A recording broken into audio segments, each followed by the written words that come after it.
So my name is Wim Leler, and I'm actually a senior software engineer at Google, but I'm right now the developer advocate for Flutter. And let me ask a few questions while we get started. How many people have even heard of Flutter before? Oh, fewer than usual. Okay. And how many people have used it or tried to use it or played with it or things like that? Oh, okay, you're in for a treat. Let me ask another question. How many people went to the session on React Native called React Native, a Native Love Story? Okay.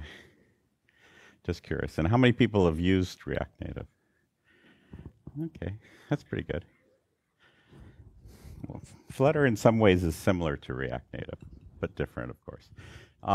Anyway, Flutter is a new SDK for building mobile apps. It's from Google. It's new in the sense that we've just released it to the outside world in the last 6 months. Before that, it was used for quite a few apps inside of Google, but we're just starting to get it out. So it's a new system.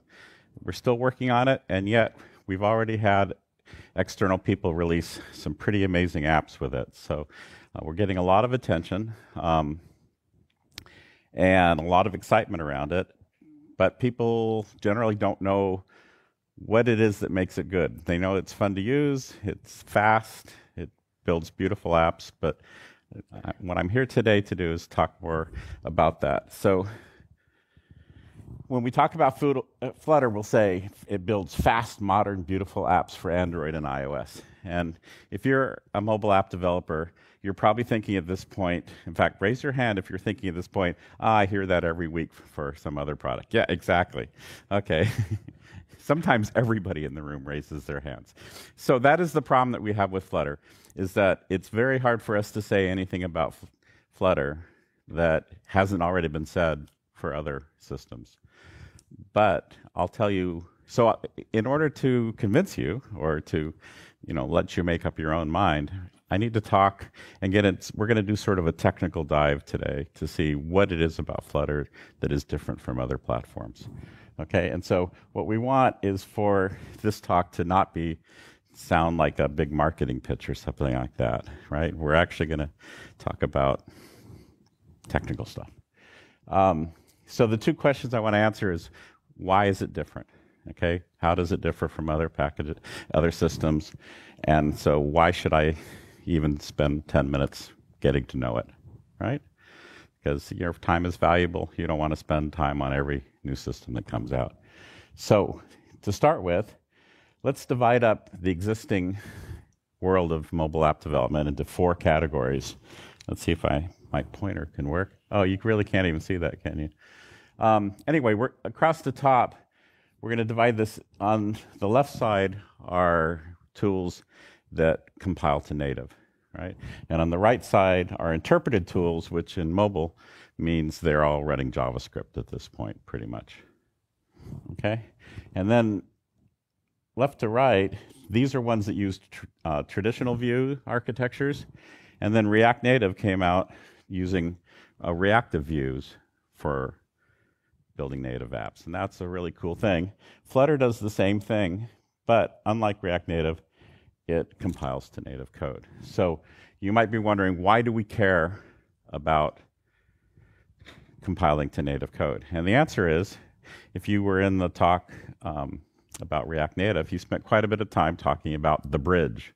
So quite a few people raised their hands saying that they used React Native. So the problem that you have with React Native, and not just React Native, but any native development system that is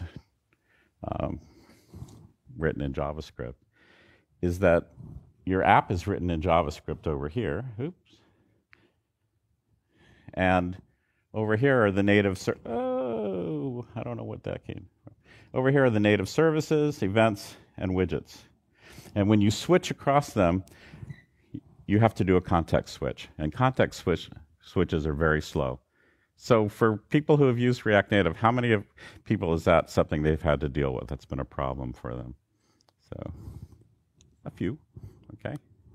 So that's why we care about writing for native code. We compile everything down to actually ARM code, which is more native even than native Android, because native Android goes down to JVM. And as you can see, there's an article that was published about React Native talking about how to make it performant. And it's the bridge that is pretty much the problem in that. So again, this is not a problem per se with React Native. It's a problem with any system that's going to be using a bridge like that. Okay. There it goes. So we're using reactive views, and I will talk about reactive views more in this talk a little bit later, and it compiles down to native code. So that alone is probably interesting enough to make it you want to try it, but that's actually not what this talk is about. This talk is about widgets. Okay, so the thing that's amazing about Flutter is that it has a completely new architecture for doing widgets. And you can see things like here on the left, you probably can't see my pointer, but there's actually a bunch of scrolling going on, but notice that as things scroll, things move left and right and stuff like that. That kind of thing is really hard to write normally, but stuff like that is very easy to write in Flutter. Okay, and I'll tell you why. So first we have a video.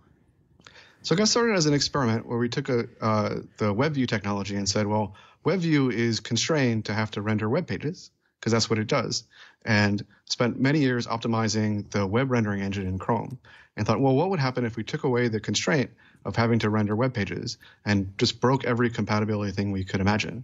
And so we did a little experiment, and in a week we got some pretty significant performance gains. We thought, okay, maybe there's something here. And so then we took that experiment and over several years refined it, and eventually out came Flutter. So the important thing here is that they actually they said, we're going to break all the rules of layout and simplify it and see what happens. And what happens is that your thing stops working. Okay, so let's talk about layout first. All right, so in traditional layout, you have a set of layout rules, and you have widgets, which in HTML would be elements. Now, I'm not trying to pick on HTML in particular, because almost all layout has been done this way, including on Android and iOS. But just out of curiosity, how many people can tell right away what this is going to look like when you render it? Okay. Oh, good. You guys are fast. So in case you don't know, it's going to look like that. It's a column with two elements.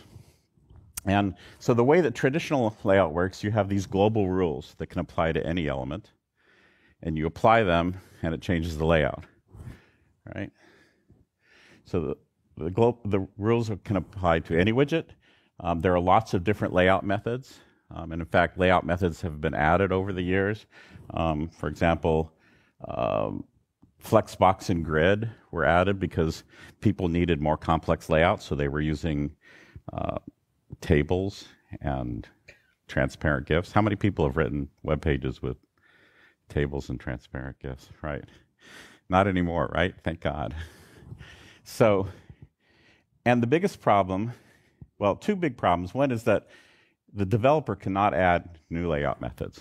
You're confined to the ones that are part of the platform, right? So when Flexbox and Grid came out, you had to wait for browsers to catch up, right? And the other problem is that CSS layout tends to be slow. And not only is it slow, but the time goes up with the square of, well, as the square of the number of widgets in your design. So as your things get more complex, as your designs get more complex, it slows down even more. So they took this and decided, well, they looked at layout and they said, actually, most layout is very simple, right? Like, what's the most common form of layout for mobile apps? It's text on a scrolling page, right? You know, blocks of text that you can scroll. And that's like 80% of all layout in mobile apps, that one. And then maybe there's some fixed rectangles, so you're doing, like we saw in some of those examples earlier. So that's like another 10% or something like that. And maybe there's a few tables, maybe there's some flex, some floating elements, things like that. But most of the time, it's very simple. The bigger thing that they notice is that most layout is local to a subtree of widgets, right? So in a large tree of widgets, you can have just a little subtree, and that's the layout is being done just there. So the layout is local to that subtree. So if you're doing a table, for example, that all that layout only applies to that one table, not to other things spread around. All right, and so what they did is they said, let's try to simplify layout as much as possible, and then optimize it to make it really fast. Okay. So in order to do this, they couldn't use the native widgets, right? Because they're breaking all the rules of the native widgets. So they actually created a new architecture for this, and because of that, Flutter does not use the built-in widgets. So it does not use the native widgets on iOS, doesn't use them on Android, it doesn't use web views, nothing like that. It actually supplies all of its own widgets, and you'll see why this is a big win in a minute, on a new slide. So we're going to actually turn layout on its head. I'll talk about that first, and a few other things, and we'll finally wrap up with customization and extensibility. So here's how Flutter does layout. So how fast does it take you to figure out what this is going to look like? Right? I mean, it's pretty instantaneous. You can see you're going to center something. You have a column with two children. One's a text and one's an icon. And so, as expected, it looks exactly the same as the other one. And we call this semantic layout. It's very semantic. You can tell what it looks like immediately. Now, what have we lost here? We've lost the separation of layout from content, which is an important thing for documents on the web, but it's actually not very important at all on mobile. So it was an easy thing to lose, right? I mean, other systems have already dropped this. You associate almost all your layout rules with the individual ones, even though those rules are still global. So in this case, we just said, okay, they're not going to be global anymore. So each widget actually knows how to lay out itself. Okay, so one thing in particular, if you looked at the earlier HTML one, in order to center something on a screen, you actually have to tell your parent to center its children. You can't say, I want to be centered. And in this case, we just say, oh no, we want to center it, and we're done. All right, so that's that locality. And there's other widgets like this. So you've already seen centering, that one in the middle. Padding is pretty much almost the same thing, except you can adjust the numbers. And alignment is pretty much the same thing, except it's going to touch one of the edges. And I always find this really awesome because it never occurred to me before that aligning and centering and padding were pretty much the same thing, but they're implemented almost the same in Flutter. You also have multiple children. We already saw column, and there's rows, of course, and together these look almost identical to Flexbox. So if you like Flexbox, it's easy to lay that out. We do have something interesting called stack. In most systems, you put things on top of other things just by locating them in the same place. But that's explicit. It's very semantic in Flutter. You say, okay, I want a stack of things that are on top of each other.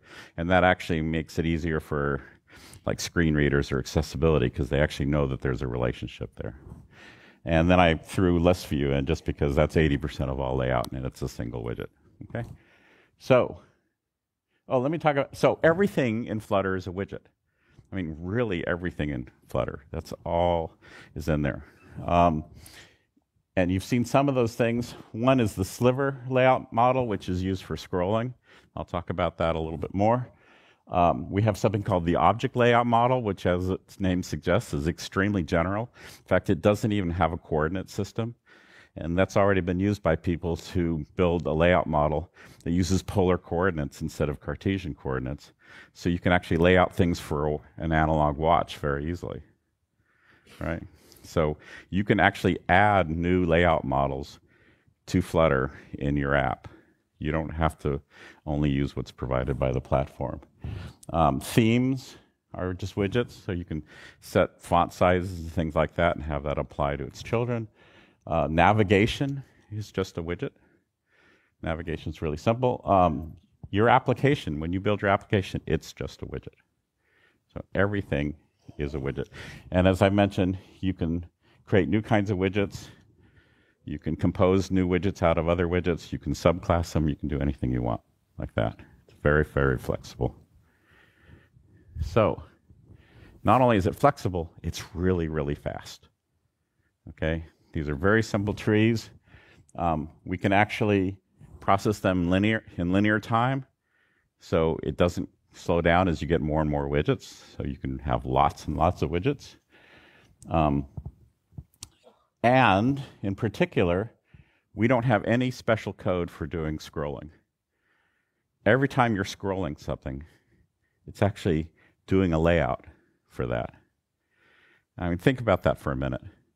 I mean, when you're doing scrolling, especially on mobile, you need to feel like that thing that you're moving is attached to your finger. Otherwise, it's kind of weird, and it runs that fast. So like you saw earlier, a couple of widgets, and they were doing scrolling, and they were doing all sorts of complex scrolling. And all that is possible because you're not locked into how scrolling is supposed to be.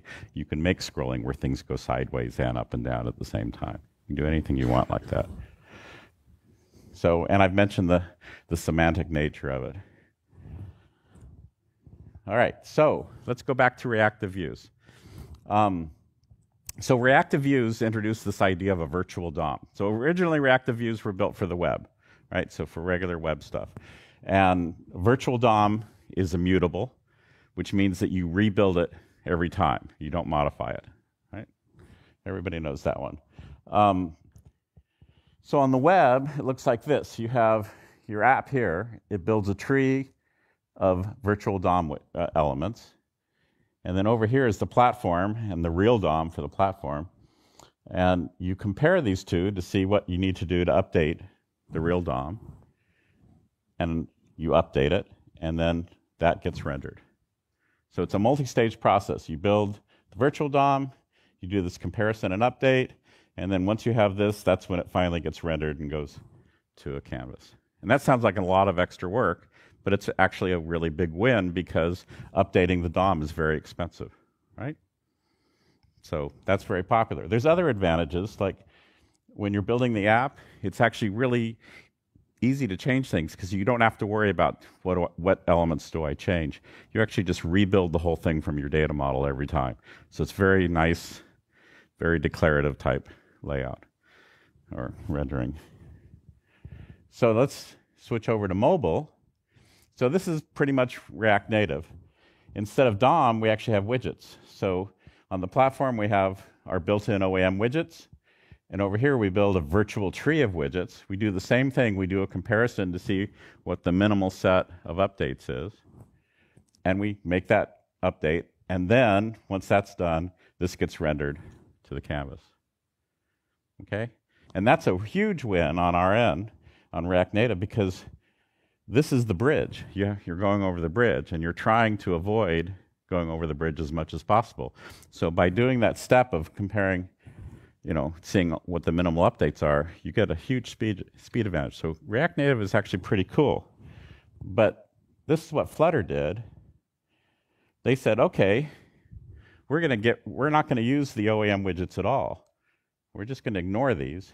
And instead, now this is no longer a tree of virtual widgets. This is the only widget tree. And it's in your app, right? And then you render. The renderer is part of your app as well. You render that directly to a canvas. Or in most cases, you're rendering it to a graphics processor, which we do. And it has the same advantages as native here. Instead of making fewer updates to these widgets, you can make fewer updates to the graphics. So you only have to re-render those things that have changed. All right? So we're only re-rendering some of the things. It's highly optimized so that it uses something called structural repainting using compositing. And basically what that means is, well, structural just means we're going to do it by widget. So most graphic systems keep track of rectangles on the screen, and they only update things that have changed, and they leave everything else and just use bitblit for those things that haven't changed, right? We're doing the same thing, except we're doing it by widget, which makes it faster. And it also means that it's really, really fast, because even if something moves, you can still just bitblit the graphics image directly to the render, right? So most of the time we're just doing bitblits, which is like insanely fast on mobile phones, which is how we get really fast scrolling. Because most of the time when you're scrolling something, even if they're moving around and stuff, nothing's actually changed. You haven't changed color, you haven't changed size, whatever. So scrolling is just super, super fast. Right? And other things are fast too, because we only relay out things when we need to. So Flutter uses a language called Dart. Probably you're not familiar with Dart. We chose Dart for a number of reasons, but the main reason was that it's a really good match for reactive views. When you're doing reactive views, you're recreating that tree of widgets over and over again. In fact, often during animations and stuff, you're doing it 60 times a second. So there's a lot of small objects that are created and then thrown away over and over again. And generational garbage collection is very good at creating objects that are short term. So you don't end up with garbage collection delays. In fact, we can do garbage collection with no locks, because Dart is also, like JavaScript, a single-threaded language. So there's no context switches that are, or preemptive context switches, I should say. You can say you want a context switch, but it won't happen without your permission. All right, so that makes things very smooth. Other advantages of Dart, we use a tree shaking, we use a tree shaking compiler, which tree shaking is kind of like dead code elimination. For a long time, I thought dead code elimination was the same as tree shaking, but dead code elimination, you generate your entire program and then you go through and you try to figure out what you don't need. And tree shaking just starts with the beginning of it, shakes it and sees what else it needs to do things, and only adds what it needs. And it turns out that's actually better. It makes a smaller object module than if you use dead code elimination. And it's also pretty fast. As I mentioned before, we're compiling directly to ARM code. And Dart is actually very easy to learn, okay? But it's very good for this. Let me talk a little bit. We'll have Adam talk a little bit more about using. Yeah, so originally it was in JavaScript, and there was a very large DOM component that was implemented in C++, similar to how a web browser works. And as we were working on things, we realized that that really wasn't all that necessary. And if instead you picked a language like Dart that you could compile down to native code, then you didn't need the C++ layer, and we could lift all that mechanism that in a browser is baked in and expose it to developers and make it much more powerful. So developers could reach in and subclass anything in the whole stack, all the way down from the widgets to the rendering layer to the compositing layer. The whole stack is available for developers to customize and build beautiful fluid UIs out of. So the point he's saying is that because we've moved everything into your app, the widgets are all in your app, the renderers in the app, in fact, I can show you. So this is Flutter, basically. And everything that's in green is written in Dart, and you can go in and you can subclass it, you can replace it, you can do anything to it, right? So for example, if you want a gesture that is not recognized, you want to use some weird gesture to mean something, you can add that to the gesture recognizer, because it's just, it's just a set of Dart classes that you can modify really easily. Same thing for animation. You can add new animation stuff to it. Do anything like that. The only things that are written in C++ are basically, well, the runtime for Dart. Skia is the 2D rendering engine used in Chrome. And the text engine we also stole from Chrome. Actually, stole. We have most of the people who wrote this stuff working on Flutter now.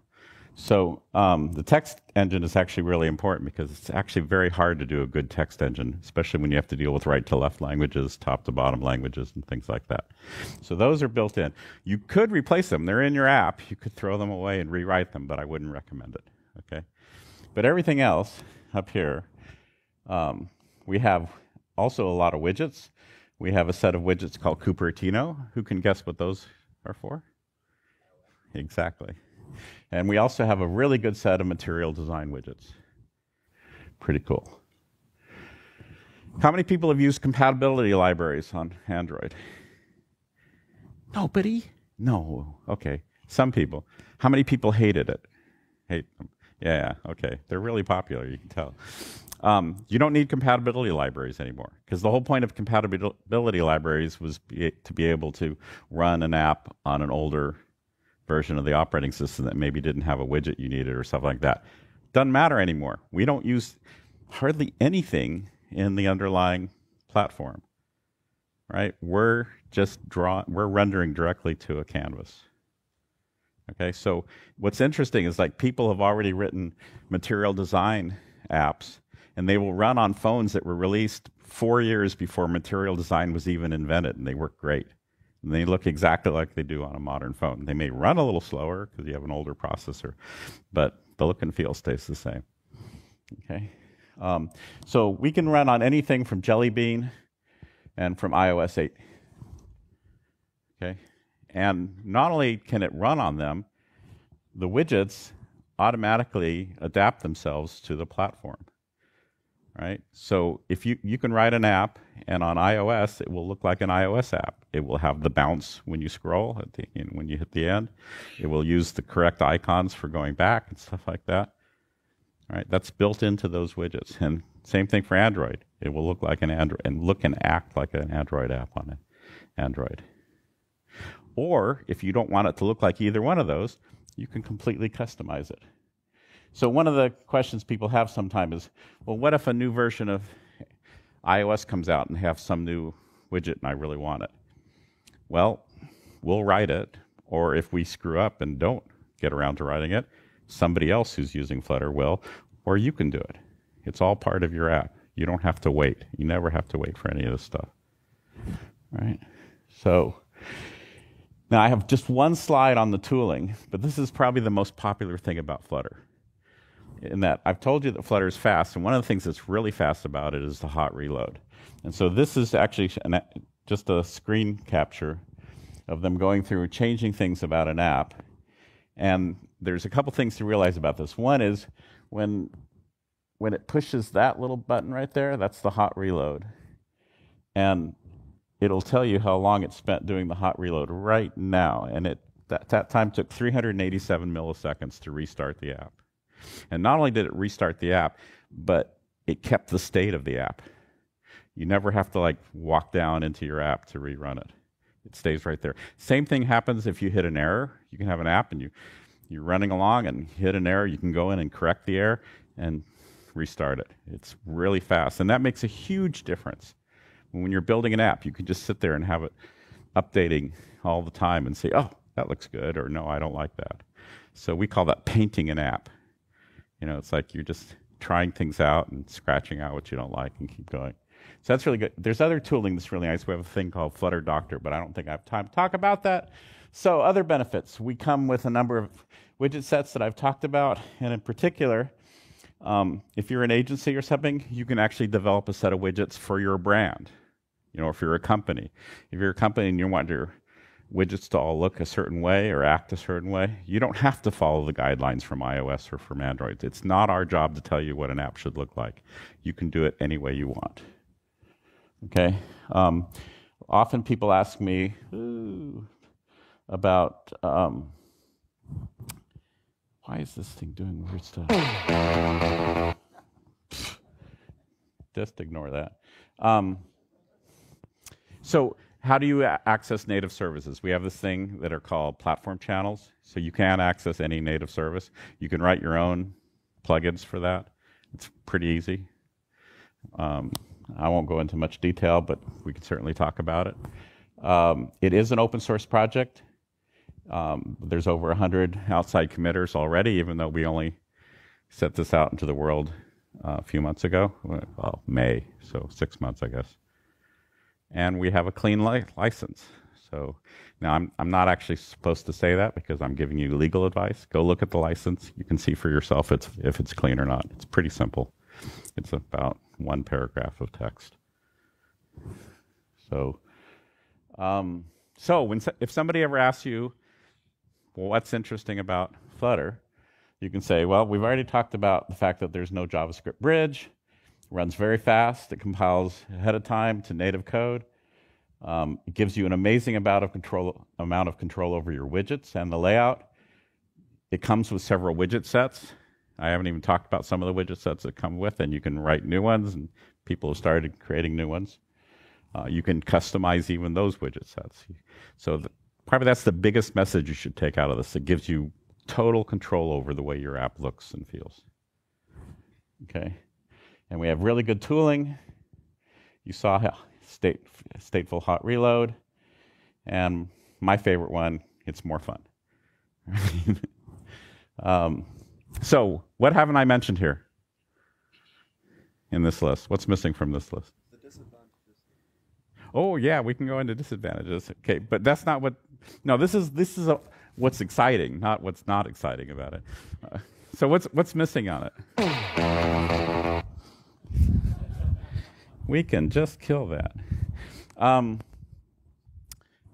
Well, it's a cross-platform solution. To us, that's not what was interesting about it. We built it to be customizable. And the fact that we can target multiple platforms and make them look real is because it's customizable, not because it was built as a cross-platform solution. So you shouldn't think of this in the same family as cross-platform solutions. It's really designed to render things as quickly and as beautifully as possible, and it doesn't matter what it's rendering to. If there's a screen, it can render to it. Now we're concentrating on mobile right now, but there's no reason why this can't be used for any screen, whether it's a TV or an automobile, you name it, a watch. I'm sure that within 10 years there's going to be a screen on everything, probably the back of the seat in front of you in this hall or something like that. And there's no reason we can't render into all those things. So it's customization that enables the multiple platforms. That's the big thing. So there has been a popular app now released with this. I'm sure probably, well, how many people have heard about the play called Hamilton? Anybody? Oh my God, 4 people. That's actually pretty good. So there's no reason you would have heard about it. It's currently one of the most, well, it is the most popular Broadway musical ever. Okay, but it's about the American Revolutionary War. So there's no reason you would have heard about it. It's huge, and the people who were writing an app for it decided to use Flutter. And they spent only 3 months writing their app, and it was only released in August. And already it has more than 1 million downloads, which you could say, well, that's just because it's a very popular play. But even more importantly, it has over 100,000 daily active users, right? So it's very sticky. People really like the app. It has over 350,000 daily or monthly active users. So there are people who go back to the app every day. It's a really popular app. And now, because that was successful, we're actually going to start working with more agencies to build more apps for it. But it's sort of proving that you can build really fast, really beautiful apps, and they work. So here's just a couple of quotes. This is one talking about the material design widgets. People like those because they're actually a very good implementation of material design. Here's somebody talking about how it runs at 60 frames a second, which it does. And it looks really good compared to other cross-platform development frameworks. And in fact, it looks really good even compared to Android. Okay? So you're not giving up performance compared to writing a native app in Flutter, because it is compiling all the way down to native. And then my favorite one, of course, this is from a guy who wrote an app for DevFest in Florida. He said it rekindled the joy he felt when he first started writing mobile apps. And that's really what we want to do. So that's it.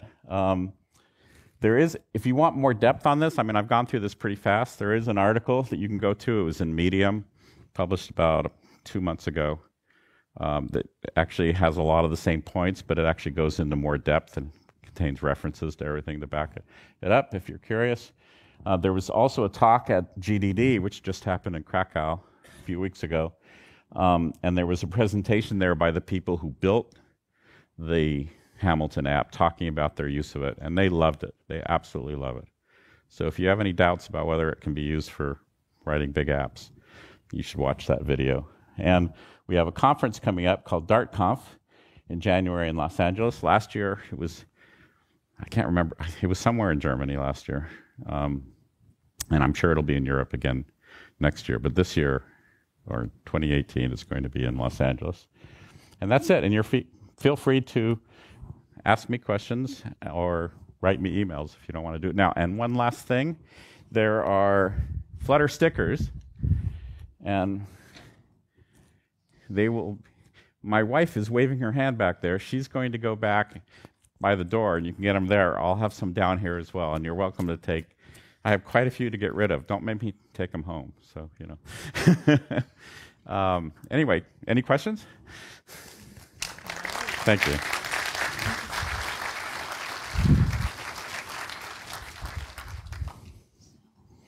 So we're supposed to wait for the microphone. So out of curiosity, how many people think they might try Flutter now? Oh, that's awesome. I'd love it. Yeah, you know, my biggest advice is don't take my word for anything. Try it out and see if you love it. Because so far, I've not had anybody come back and say, I'm really sad that I wasted my time trying out Flutter. I mean...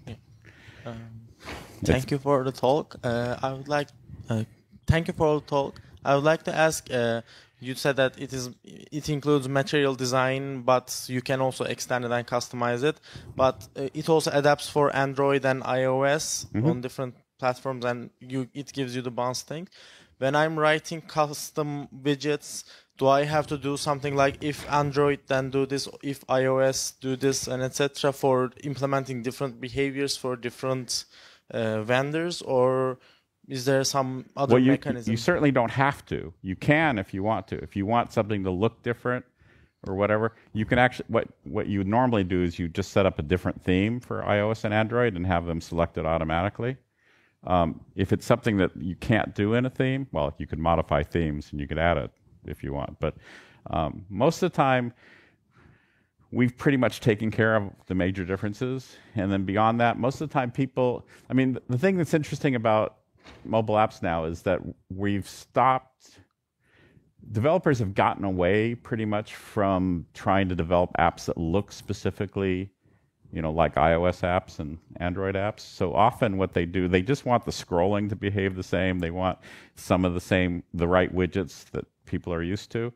But beyond that, they want a lot of custom stuff, which is what we heard when we started talking to developers. So if you're doing something and you want it to be custom and you want it to look the same on both platforms, you don't have to do anything. But if you did want to have something that looked different, yeah, you could easily sit there and say, which platform am I on? And I'll do something slightly different. Like if you want to use a different icon or something like that. So yeah, you're free to do it either way. Okay, thank you. I mean, we don't have any magic. It doesn't automatically figure out what it should do to your code. So... Okay, thank you. My question is, you said Flutter will be multi-platform. So can I start building watchOS, tvOS, macOS, or Windows Phone apps today with Flutter? Sure, you can do that, but we're not going to be much help right now. Okay. Like, there are people out there that have Flutter apps running on Raspberry Pis and lots of other things, but they're doing, I mean, it is an open source project. And let me be clear, it's new, right? There's still stuff that we haven't implemented yet. In fact, you asked, what's wrong with it? I should answer that question. I'll do that next. But right now, we are focused on mobile because making apps that look really good on both iOS and Android is a hard problem. And so we're just focused on that right now. So if you want to play around with that, you're more than welcome to, and we'll probably talk to you and help you because you know, we're interested in people doing all sorts of things with it, and people are. But right now, we're just focused on mobile. Now, we haven't even fully released. You know, we're not a 1.0 thing. We're in alpha state. So after that, after we release, then yeah, we're definitely planning on looking at other things. Or better, we're hoping that the developer community continues to grow, and other people do stuff, because there's people out there that know more about doing stuff like that than we do. So we're happy to work with other people. Okay, thank you. Sure. So let me talk about what's wrong with Flutter right now. So it is an alpha. It's kind of an interesting alpha in that most alphas mean it's full of bugs, right? Well, the parts that are actually working in Flutter tend to actually not have very many bugs. I mean, there are some, but it's because we've been using it internally for a while, and we've actually been using it for Google apps that manage a lot of our money, right? And so we don't want to have bugs in those apps. So the parts that work really well. The parts that don't work very well right now is like we haven't finished doing internationalization, although I think that's going to happen in the next, real soon now category. So internationalization, we're still working on making videos go. Because we're not using the built-in widgets, the problem is we're rendering directly to the canvas, and videos also render directly to the canvas. We've actually found a really cool workaround for that, which we just got working last week. So I think that's going to come out in the near future. We don't have a strong schedule for it because we've just figured out how to do it. Same thing for maps. If you need embedded maps which move around when you scroll, that's hard to do right now. You can do it, but it's hard. It'll get easier because it's the same problem as video. What else? Anyway, there's an FAQ page, and there's a list of things that aren't implemented yet. And often when somebody's interested in using Flutter for an app, we'll just talk to them, and they'll say, okay, we need this, this, this, this, and this. And we'll give you one of three answers. Either, yes, we can do that, or no, we can't do that now, but it's something we really want to do. Can we work with you so we make sure that we do what you want, right? And that's actually really cool that you can do that. And then the third answer is, no, we don't yet know how to do that. So, probably shouldn't use Flutter yet. I have a further question. Sure. As we learned, it's very focused on usability and front end, what I can do with the widgets. But is there any support for API connection, authorization, or database integration? Yes, actually, we have a whole bunch of widgets for talking to Firebase. So if you can do your authorization and stuff like that with Firebase, or you can do it yourself, there are other widgets to do things like that as well. People have written plugins for Redux if you need a more interesting data model. There are things like that being written, either are already written or are being written. So, but again, let me make it clear. This is a new thing. I mean, we're telling you about an up-and-coming technology, not a stable, thing. But even so, we do have apps out there, very popular apps and internal apps that are using it and like it a lot. So just make sure that it will do what you need before you use it. Okay. Thank you. Here. Oh. Okay. Thank you for the session. Actually, I have a question. I don't know if it's Dart related or Flutter itself, but how's testing, writing tests and unit tests and integration tests for Yeah, no, there's a lot of testing thing. I mean, because we've been using this internally, there's a lot of tools for doing stuff like that. Mm-hmm. I don't know if I can answer specific questions about it, but from what I hear, I'm sure we'll be adding more testing stuff in the future, but right now we have as a tool, because if we test against native code, because it's going to convert to native code, it's going to be easy. We can do such a things, or we're going to struggle at some point. It does have a really good debugger. I thought you were talking about automated testing. We do have automated testing for it as well. The tooling is actually really quite good. It's the most common comment I get back from people who start using it is, oh my God, it's got actually real documentation and real tools, Because, it's an open source project. Your expectations are very low, right? We're giving you something for free, and yet it works. Wow. So, and the other thing is right now, especially because we really want feedback because we're doing something pretty different. The way our widgets work is different than what you're used to. we want a lot of feedback. So like we have a Gitter channel, and there's somebody on the Gitter channel almost 24/7. Like when I have a question about Flutter, I can ask on the Gitter channel, and somebody will answer it. Sometimes, many times, not somebody on the Flutter team, because we have lots of outside users now. And I can get an answer in like 5 to 10 minutes. It's kind of crazy. But we also have, like, people have reported bugs on the Gitter channel, and somebody said, "Oh, oops, here's," like, they did an update of Flutter and something broke. And we actually had a case where somebody reported that, and the guy online said, "Oh, I see what happened," and he went and he fixed it, and within 5 minutes he did a new push of Flutter, and it was fixed. Right? That's not going to happen for much longer. Right? Soon this is going to get more popular. So this is actually a good time to play with Flutter if you're interested in influencing the design or making sure it does what you want, which is why we're sort of focusing on more agencies and high-level developers, because they're willing to do stuff like that. But we have small developers too who are doing really cool things with it. So if you're interested in doing something that shows off Flutter, we'll work with you right now. So, yeah. Oh, I have no idea where the microphone is. It's here. Oh, sorry. Get to you now. Maybe first one question.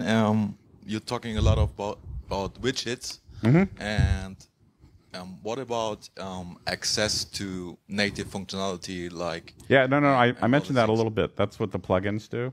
So you can access, like the camera. And yes, and all those things. So yeah, you can access any of those things. We have a public repository for that. So a lot of those have been written. I mean, that repository was only opened up, I don't know, a little bit after I/O. But already there are more plugins in it from other outside people than the ones that we've written. And if there's not one that you need, you can, of course, write your own. You would write native code for both platforms, or if you don't care about the other platform, you can write it for one platform. It's up to you.